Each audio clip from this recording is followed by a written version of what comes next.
Og særligt japanere har kastet deres kærlighed på landets højskoler. I foråret udgjorde japanere den største udenlandske gruppe med 167 elever. Markant flere end de 129 nordmænd og 84 islændinge på anden og tredje pladsen.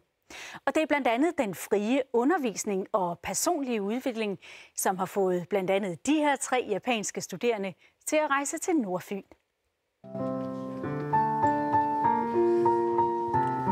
Here is like a very nice environment for me. The biggest reason why I decided to come here is that I wanted to know myself more deeply. Et lille stykke Hello everyone!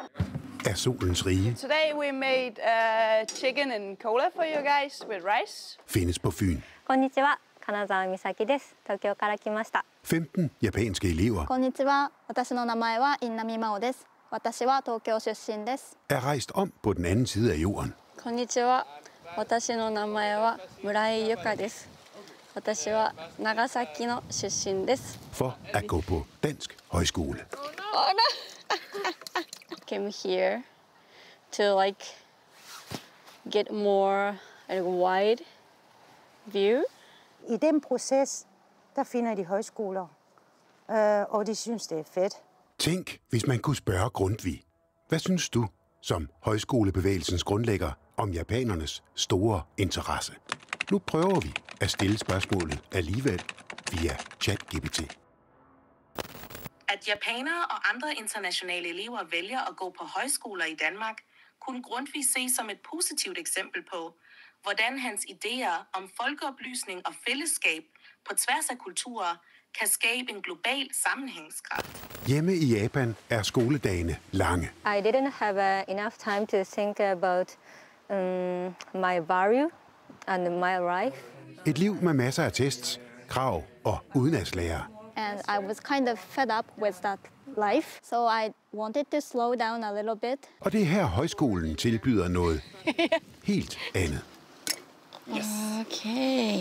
The teacher and the student are almost always in the same position. We're gonna make a question firework kind of exercise. Yeah. De er ikke vant til at stille kritiske spørgsmål og stillingstagende, reflekterende. It is really important to have our own opinions. Højskoleopholdet giver ganske vist ingen eksamen, men dannelsesrejsen, den er eftertragtet. Good. I'd like to take back the values I've discovered here.